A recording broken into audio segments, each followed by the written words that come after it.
A paz do Senhor a todos os seminaristas do nosso Seminário Teológico do IBBC. Nós vamos para mais um vídeo aula na exposição da nossa apostila de número 4 e nós estamos nessa apostila trabalhando a matéria de História da Igreja 3, na página de número 122. Nós terminamos o vídeo anterior na página 122, retomamos na mesma página, dando prosseguimento ao mesmo tópico. Spener ajudou a fundar em Berlim a Universidade de Halle e, após sua morte, Augusto Frank o sucedeu na direção do pietismo. Frank realizou várias obras sociais, abriu um orfanato na sua própria casa, fundou um instituto bíblico, ajudou a fundar uma clínica médica e fundou outras instituições. Sob sua liderança, a Universidade de Halle se tornou o centro dos esforços missionários. A universidade estabeleceu um centro de línguas orientais e se preocupou com a tradução da Bíblia para novos idiomas.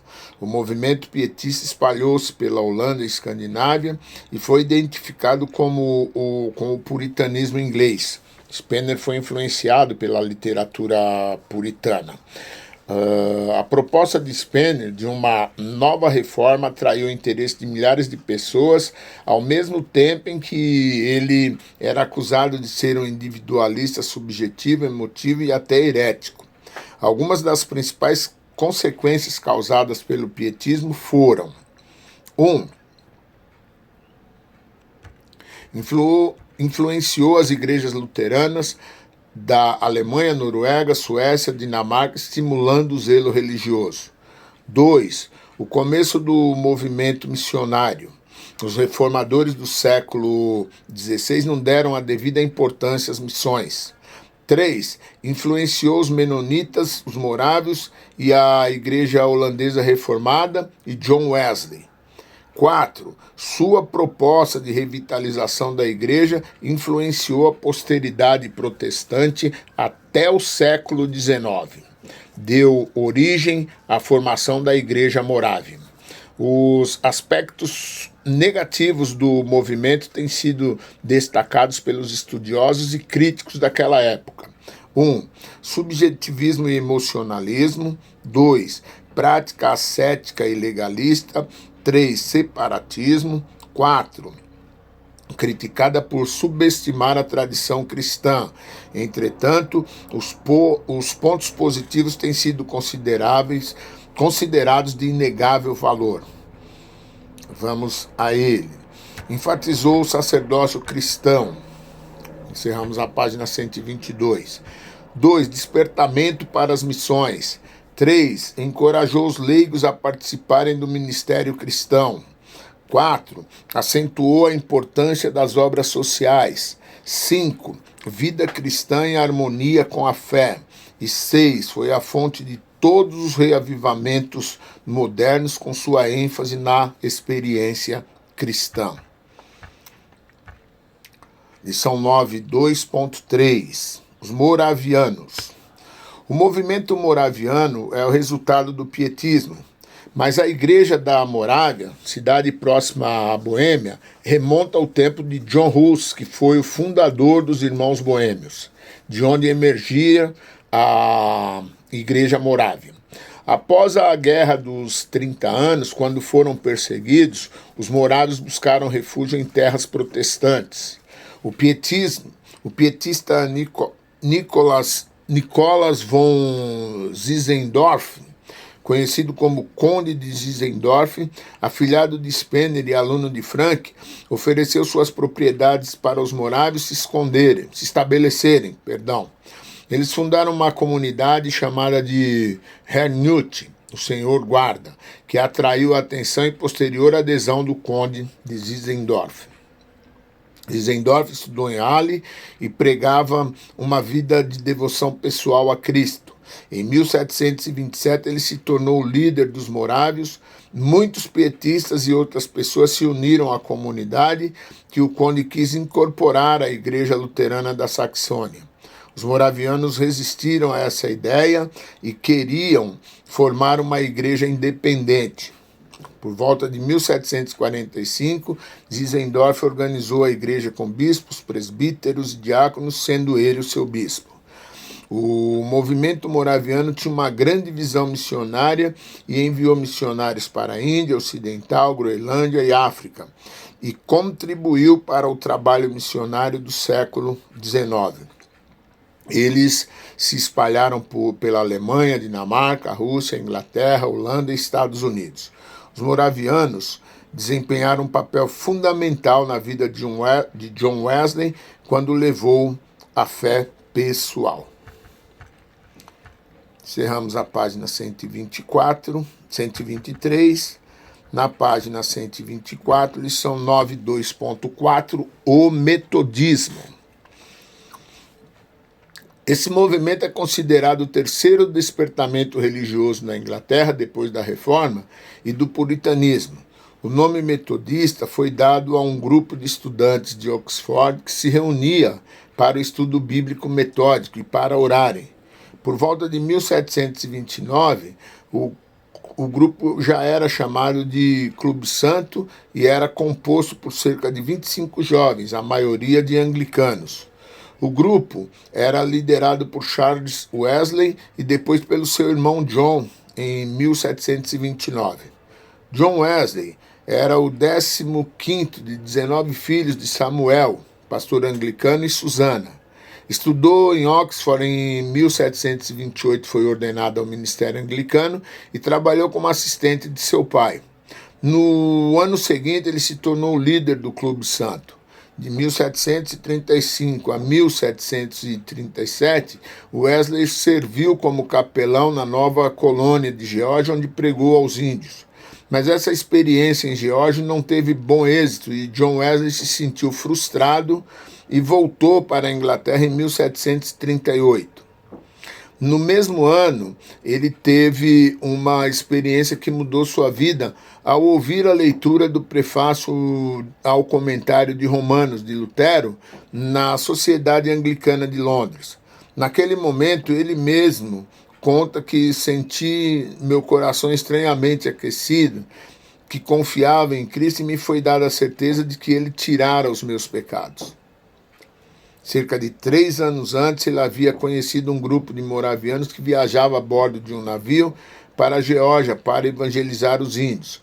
Wesley ficou surpreso quando, durante uma tempestade, os moravianos demonstravam uma confiança e paz interior que ele mesmo não tinha. De volta para a Inglaterra, ele estabeleceu contato com os moravianos que o haviam impressionado e foi aconselhado por Pedro Boeller a continuar pregando. Wesley conheceu a igreja moraviana 3 semanas após sua conversão na Alemanha, onde também teve contato com Zinzendorf.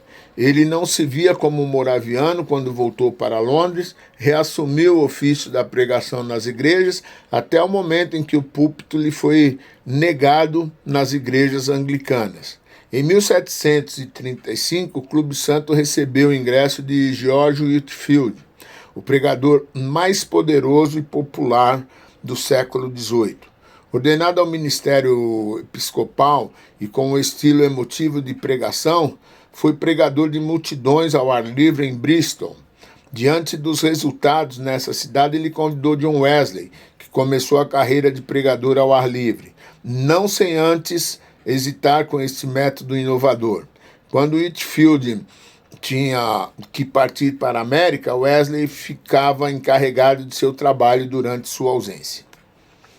Algumas manifestações físicas ocorriam com os ouvintes durante as pregações de Whitefield e posteriormente com as de Wesley.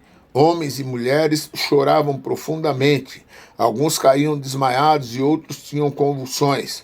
O resultado das pregações foi a conversão de milhares de pessoas que Wesley, metódico e organizado como era, as reunia em comunidade, já que ele não queria romper com a igreja anglicana. Em 1739, Wesley organizou em Bristol a primeira comunidade metodista e construiu uma capela. Essas comunidades eram compostas por classes de 12 pessoas e lideradas por um leigo.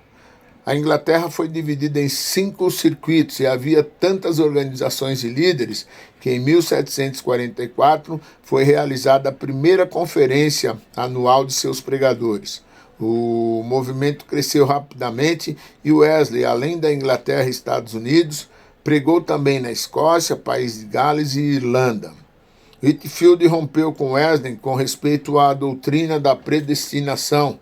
Wesley defendia o arminianismo e Whitefield o calvinismo. Essa controvérsia gerou 2 grupos distintos entre os metodistas: as sociedades arminianas, que seguiram Wesley, e os calvinistas, que seguiram Whitefield. O trabalho de Whitefield no País de Gales resultou na formação da Igreja Metodista Calvinista. Um terceiro personagem importante nesse movimento foi Charles Wesley. Ele foi um compositor e cantava nas campanhas evangelísticas do irmão. Compôs cerca de 7.000 hinos e canções evangélicas, alguns universalmente conhecidos. Ele se opôs à separação dos metodistas da igreja anglicana, foi mais conservador que John e trabalhou em Bristol até sua morte. Após a morte de Wesley, os metodistas estiveram ligados à igreja anglicana, mas em 1784, nos Estados Unidos, o metodismo foi organizado como uma denominação distinta, com o nome de Igreja Metodista Episcopal, no estado de Maryland. Após a morte de Wesley em 1791, tanto na Inglaterra como nos demais países onde havia comunidades metodistas, o movimento se constitui em igrejas metodistas completamente separadas da anglicana. O legado de Wesley, de John Wesley. Estima-se que John viajou cerca de 400.000 quilômetros a cavalo pela Inglaterra, Escócia, Irlanda e País de Gales, pregou cerca de 40.000 sermões, escreveu 200 livros e deixou 79.000 seguidores na Inglaterra e 40.000 na América do Norte. A igreja na Inglaterra não foi mais a mesma depois de Wesley. Alguns o chamavam de o Lutero da Inglaterra. A sua influência na sociedade também foi muito grande.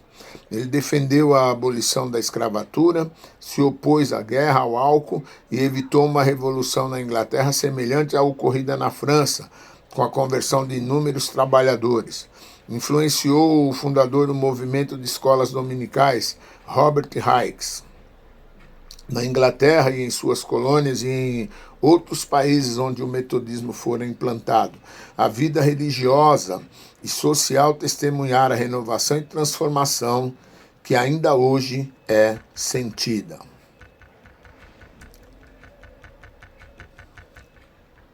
Na página 127, tópico 10, o cristianismo na América. Até aqui temos nos ocupados com o protestantismo no chamado Velho Mundo, concentrado especificamente na Europa. Antes mesmo da reforma em 1517, a América já havia sido descoberta por Cristóvão Colombo em 1492, quando ele procurava um caminho para as Índias. Enquanto a reforma era implantada em alguns países europeus, a América estava sendo colonizada e recebendo missionários católicos e, posteriormente, os protestantes. A cristianização da América estava ocorrendo em conjunto com a sua colonização, que era realizada por vários povos da Europa, principalmente os portugueses, espanhóis, ingleses e holandeses. O cristianismo na América é, na verdade, uma importação do cristianismo do Velho Mundo. Na América do Sul e Central, os imigrantes impuseram aos nativos o catolicismo, enquanto na América do Norte o protestantismo tenha predominado. Durante o século XVI, as missões foram realizadas exclusivamente pela Igreja Católica Romana. O protestantismo no Brasil será estudado no capítulo 11. Lição 10.1, a conquista da América. A colonização da América foi como a do resto do mundo, teve início da Espanha e de Portugal a partir do século XV. Espanhóis e portugueses tinham hegemonia sobre os mares e assim suas atividades colonizadoras se expandiram. Mas em meados do século XVI, os ingleses, franceses, holandeses e dinamarqueses entraram na disputa pelos mares e pela colonização de novas terras. Os espanhóis encontraram duas civilizações desenvolvidas, Inca e Astecas. Os portugueses encontraram uma enorme população de índios. Os maias haviam sido absorvidos pelos astecas que haviam sujeitado outras tribos. A religião dos incas e astecas era centrada em torno do sol. Através da colonização espanhola, centenas de missionários imigraram para a América Hispânica para evangelizar os índios que na época estavam debaixo do domínio inca e asteca.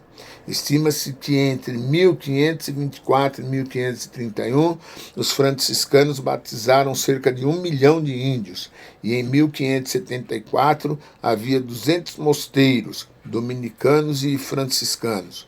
Os franciscanos foram os primeiros missionários a evangelizar o Brasil, mas a obra mais extensa e duradoura foi realizada pelos jesuítas a partir de 1549.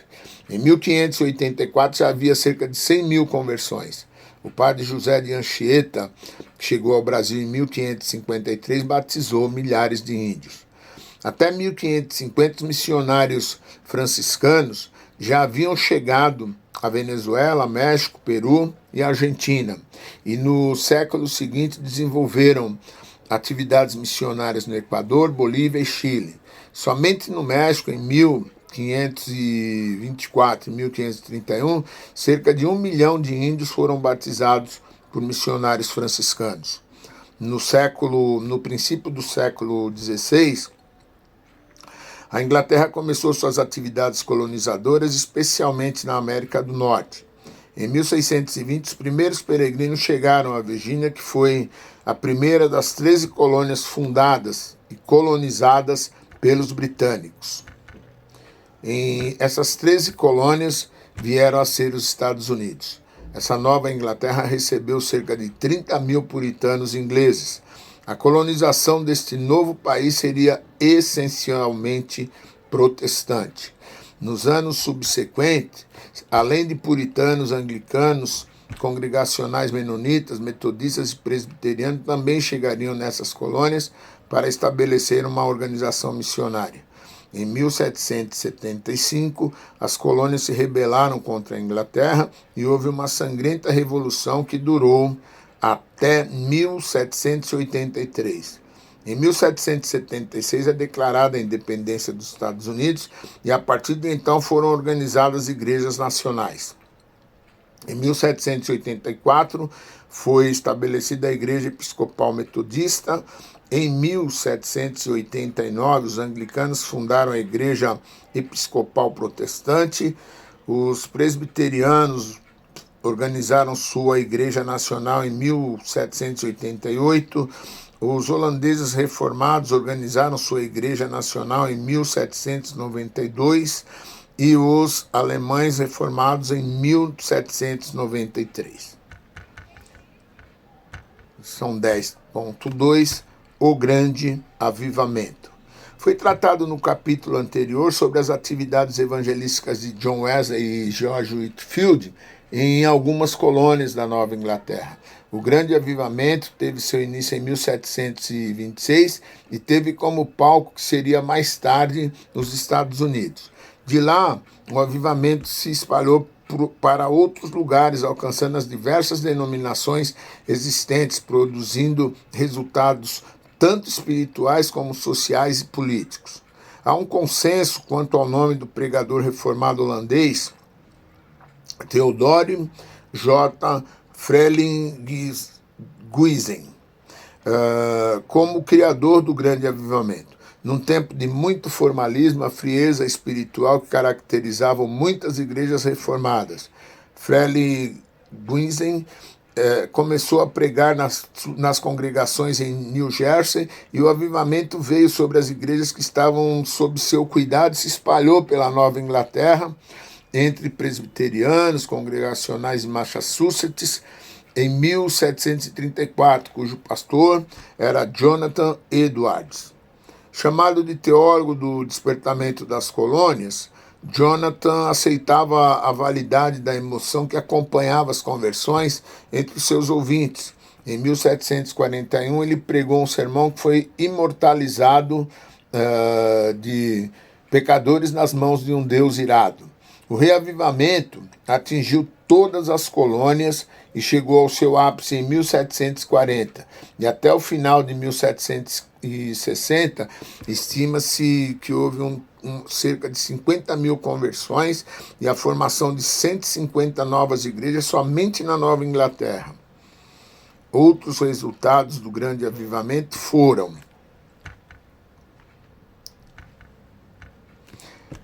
1. Criação das universidades de Princeton, Columbia, Hampden em Sydney, com o propósito de treinar e formar ministros para as novas congregações. 2. Surgimento das missões modernas, impulsionadas pelo pioneirismo de David Brainerd. 3. Criação de sociedades de cunho social para combater o álcool e a escravatura. 4. Despertamento espiritual de muitas igrejas. 5. Fortalecimento moral dos lares. 6. O senso de comunidade formado pelo grande avivamento se estendeu às 13 colônias que posteriormente formariam os Estados Unidos e alcançariam a independência da Inglaterra. 7. Houve um destaque de santidade de Deus e da pureza da igreja. 8. Estimulou um reavivamento do calvinismo, especialmente pela influência de Jonathan Edwards. No final do século XVIII, um segundo grande avivamento surgiu na Inglaterra com características semelhantes ao primeiro. O reavivamento começou nas faculdades Hampden, Sydney e Washington em 1787. Alguns anos depois chegaria às universidades de Yale, Andover e Princeton. Esse movimento foi popularizado nos acampamentos. Nós encerramos na página 128 e retomamos na página 129. Boa aula a todos, Deus abençoe.